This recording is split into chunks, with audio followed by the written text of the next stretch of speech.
Hello hi good morning, నేను మీ శ్రావణి. ఈరోజు మనం ఏం చేస్తున్నామంటే సాటర్డే కాబట్టి నేను ఒక రైస్ చూపిస్తున్నాను అనమాట. అంటే వెజిటేబుల్ రైస్. వెజిటేబుల్లో నేను ఆలుగడ్డ, వంకాయ, క్యారెట్ తీసుకున్నా. ఓకే, ఆ రైస్ ఇప్పుడు మనం చూసుకుందాం. ఇంకొకటి మనం ఫస్ట్ చేయాల్సింది ఏంటంటే, ఇక్కడ నేను జార్లో పచ్చిమిర్చి, అల్లం వెల్లుల్లి తీసుకున్నా. అండ్ దీంట్లో పెరుగు, నిమ్మకాయ వేసుకుని, కొత్తిమీర వేసుకుని దీన్ని గ్రైండ్ చేసుకుందాం. ఈ మొత్తాన్ని ఇందులో వేసుకొని ఒక నిమ్మకాయ బాగా ఫుల్గానే పెద్దది తీసుకున్నాను నేను. ఒకటి వేసుకొని కొత్తిమీర వేసుకొని దీన్ని మనం గ్రైండ్ చేసుకొని ఇప్పుడు మనం స్టార్ట్ చేసుకుందాం రైస్ని. ఇప్పుడైతే జార్లో మొత్తం వేసుకున్నాయని పేస్ట్ చేసేసుకుందాం.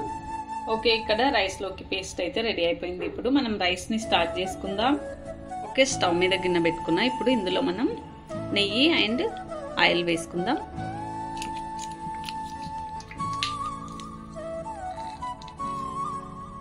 ఇప్పుడు ఇందులో మనం షాజీరా, చెక్క, లవంగా, ఇలాచి అండ్ మిరియాలు అన్నమాట.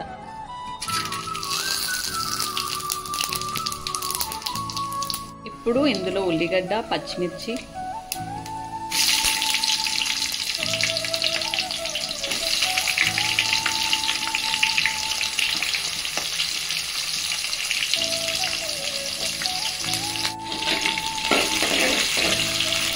ఇందులో ఉప్పును వేసుకోవాలి. ఎందుకంటే ఏమన్నా మనము వంకాయలు అవి వేస్తున్నాం కాబట్టి చేదక్కకుండా ఉంటుంది. కొంచెం వేసేసుకోవాలి. ఇప్పుడు ఇందులో మనం ఈ క్యారెట్, వంకాయ అండ్ ఆలు వేసేసుకుందాం.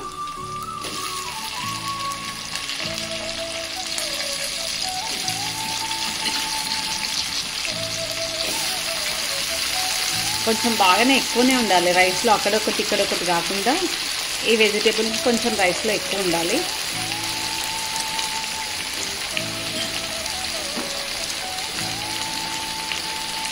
ఓకే, ఇప్పుడు ఇది కలుపుకుందాం. ఓకే, ఇప్పుడు ఇందులోకి మనం టమాటా అండ్ కరివేపాకు వేసుకోవాలి. టమాటా కంపల్సరీ.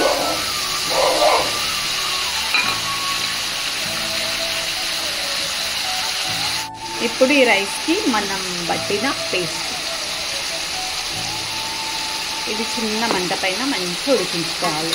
పచ్చివాసన పోవాలి. ఎందుకంటే అల్లం, వెల్లిపాయ అన్నీ దీంట్లోనే ఉంటాయి. పెరుగు, నిమ్మకాయ,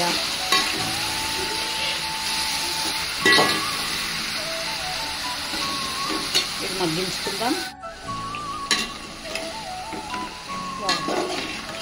బాగా మగ్గిపోయింది. ఇప్పుడు దీంట్లో మనం ఒక గ్లాస్కి 2 గ్లాసుల లెక్కల వాటర్ యాడ్ చేసుకుందాం. ఓకే, ఇప్పుడు ఇది కలిపేసుకొని మూత పెట్టేసుకుందాం.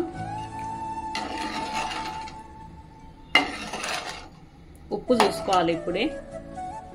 ఇది ఇంకా ఉడుకుతుంది కాబట్టి అంతలోపు ఒక పని చేసుకుందాం. దీనికి కావాల్సిన పప్పు చేసుకుందాం మనము. ఏ పప్పు అయితే బాగుంటుందో ఆ పప్పు కూడా చూపించేస్తా ఈ వీడియోలోనే. పప్పు అండ్ మీకు ఈ వంకాయ, ఆలు రైస్ కూడా 2 చూపించినట్టు ఉంటుంది. అయితే ఇప్పుడు అది కూడా చూసుకుందాం. నేనైతే లెంత్ లేకుండా చూపిస్తున్నా. ఇక్కడ కుక్కర్లో వాటర్ తీసుకున్నా. ఇందులో ఇది ఏమంటారు, మిర్చి పౌడర్, పసుపు, జీలకర్ర, చింతపండు వేసుకుందాం. అండ్ ఎర్రపప్పు, టమాటా, ఉల్లిగడ్డ.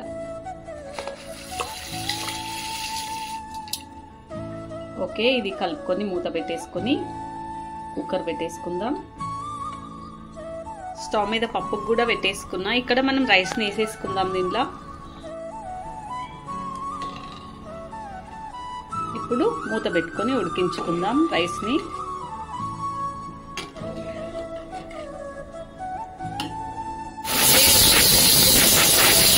ఇప్పుడు ఒకసారి రైస్ తీసుకుందాం.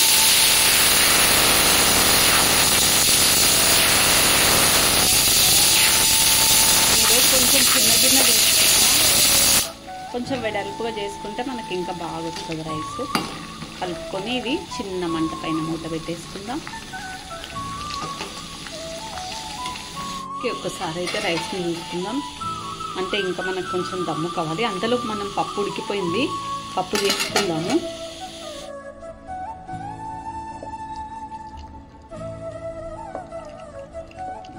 ఉప్పు ఇప్పుడే చూసుకోవాలన్నమాట మనం. ఓకే, ఇప్పుడు దీన్ని మనం పోపు పెట్టేసుకుందాం. ఓకే, నేనైతే బాండీ పెట్టుకున్నా. ఇప్పుడు పప్పులోకి పోపు చేసుకుంటున్నాను అనమాట. అయితే ఇందులో ఆవాలు జీలకర్ర వేసుకుందాం.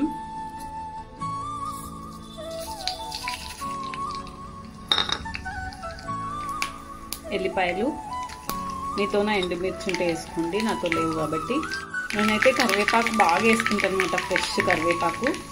ఇప్పుడు మొబైల్ దగ్గర ఉంది కాబట్టి వేసుకొని చూపిస్తాను. కొంచెం ఇంకా ఒక 2 minutes.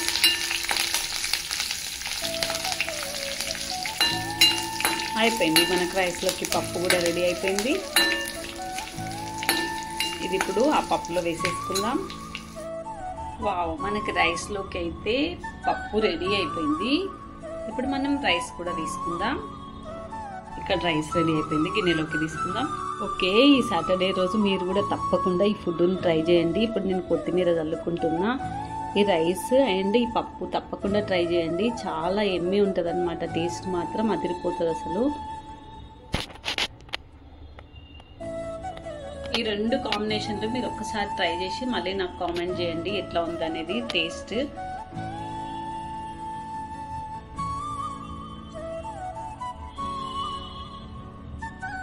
ఓకే బాయ్, మళ్ళీ నెక్స్ట్ వీడియోతో మేము ముందు ఉంటాను. ఇప్పుడైతే మీరు కామెంట్ కంపల్సరీ చేయాలి. ఇది 2 చేసుకొని ఈ రైస్కి ఈ పప్పు అన్నమాట తప్పకుండా చేసుకోండి.